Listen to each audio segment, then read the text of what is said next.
Hi folks, and welcome to another edition of Country File.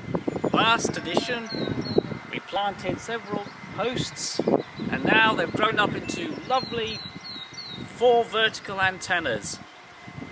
Seems that the ground around here is really fertile. No, not really. Back to the WTF and part 2 of the video where we're going to look at the 4 square, which I have now completed. It's been a bit of a labour of love and it's been a bit hard work, but I'm going to take you around and just show you what we've got here. And I've actually done some preliminary tests, and I have to admit, I think it's sort of more or less doing what it's supposed to do. Anyway, we'll go and have a closer look at the we'll have a look at one of those posts there, and we'll also have a look at the control box. So let's go and have a quick look.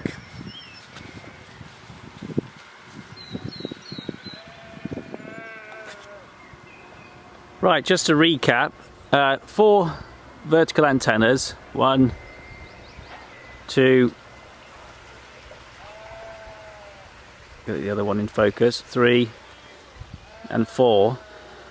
And the whole idea of this, as I mentioned before, is that these antennas are vertical antennas and they are fed in different phases. And what we've got down there is our phasing box. And we've got a feed line, which I think you can just about see, which runs all the way along,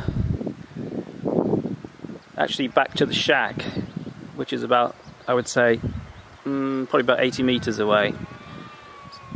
And then the object of the exercise is that the signal from your transmitter comes up, and it basically is almost sorted out to each antenna by this clever bit of electronics and the relays. So this bit of electronics you can see in front of us, 2 coils basically and some capacitors. It's what's called a hybrid coupler, and the whole idea of this is that the signal that comes in is phased to different angles.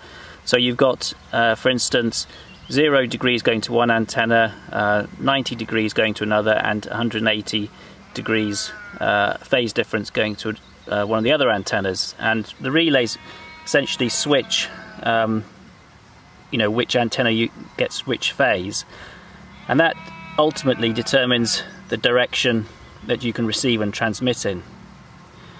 So what I've done here is basically I put in some posts, as you can see there, and we've got a plastic box, a weatherproof box to keep everything in, and we've got all the lines and cables laid out. So each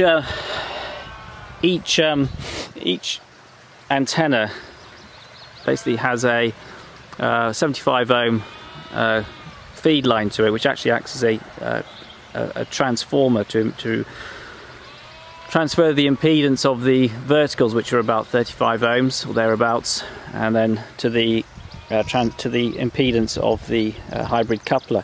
It's actually, these things are actually really complicated. If you look at the literature on them, there's a lot of mathematics and etc., which even I don't understand.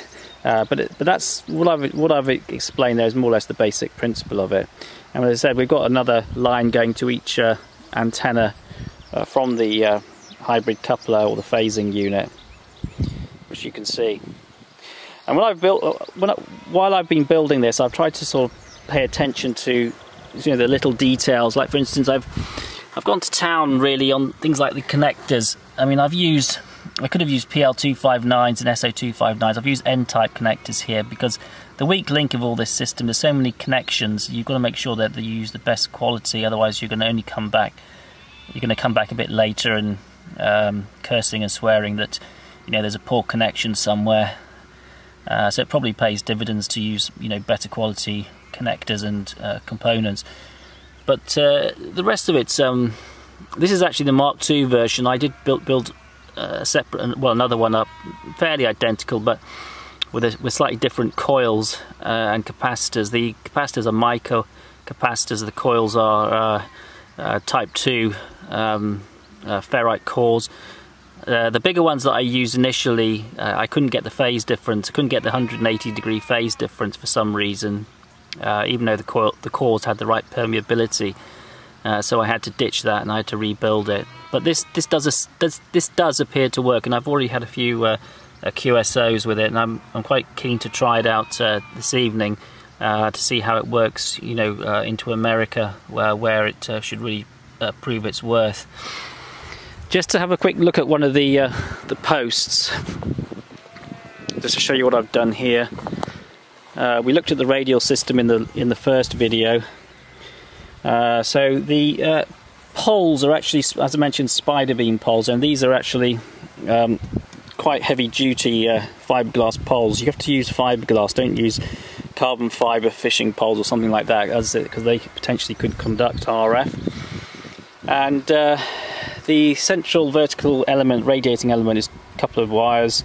One's actually a Kevlar antenna wire, the other is just sort of 20 at 30 amp cable twisted together.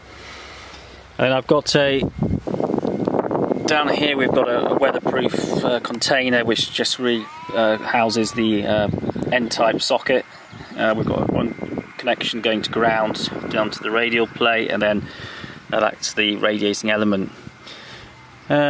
You can get fiberglass fishing poles which are about the same sort of length as this. I wasn't 100% happy with those though, because I didn't feel they were heavy duty enough. I think they're okay for sort of a semi-permanent or a portable setup, but I'm not planning to take this down anytime soon. So I wanted to go for something a bit more substantial. They are a bit more expensive, but these are certainly a lot heavier duty than, you know, the fiberglass fishing poles that you can get. So that's more or less what the posts and what the actual antennas look like. And I've got some, obviously you can see that they're guide. This is fairly light duty 3mm Maastricht type guying rope or guying cord. It's perfectly adequate for these poles. So that's more or less the setup. And what we'll do, I might, if conditions are good on the radio, we can see if we can demonstrate how this actually is, you know, works in practice, which will be quite good. But all that will depend on the conditions. Anyway, so that's it. Well, we're back in the shack, and it's quite early in the morning. Best time to get on the radio to do a bit of DX work or long distance. And what we'll do is we're going to turn the rig on, get the rig going, and test out this 4 square. Hopefully we should have some contacts with some of the stations in America if we're lucky, and if it's all working properly, which hopefully it should be. Anyway, let's see how we get on.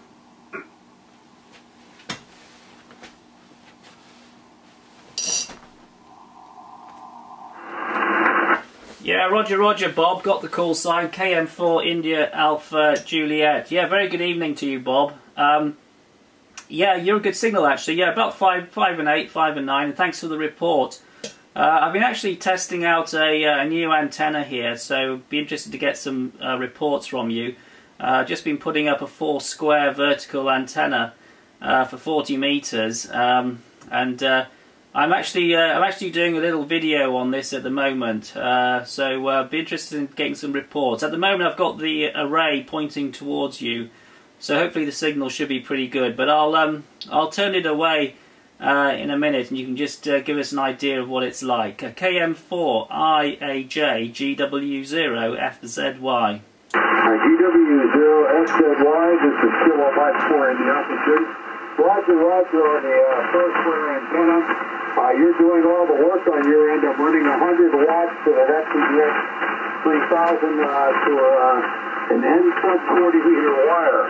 I live in an HOA restricted community, so I really appreciate it when you guys have all the good antennas. Over. Yeah, Roger, Bob. All copied there. Well, what I'm going to do is I'm going to switch the direction of the antenna. If you can just give us a report on what it's like. So at the moment I'm beaming straight towards you. So I'm going to switch over now to the opposite direction.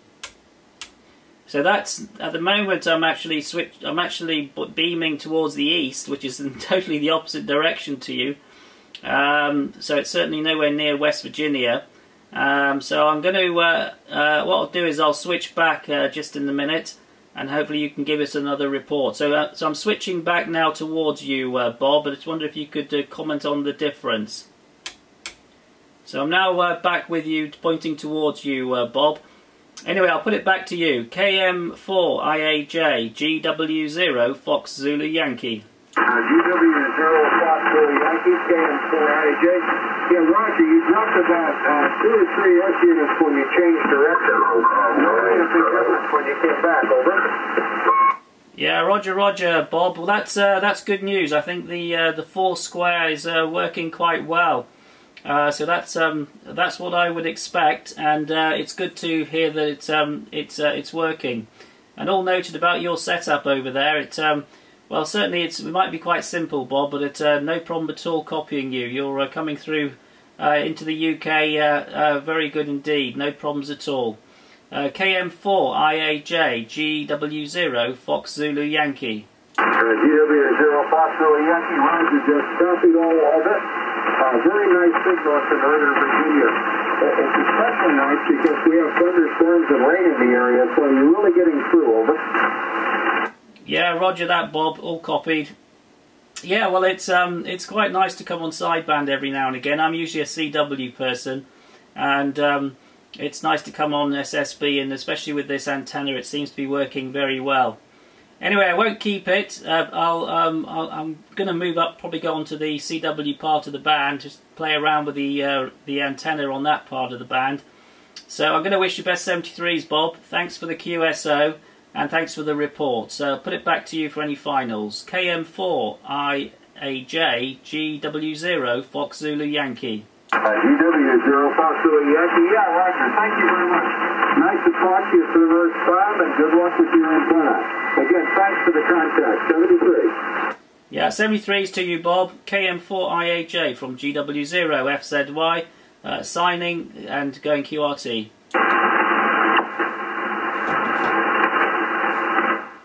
Well, there you have it. I think that is quite a good demonstration of how the 4 square works, and yeah, hopefully get a few more QSOs with it. Anyway, thanks for that, and thanks for watching.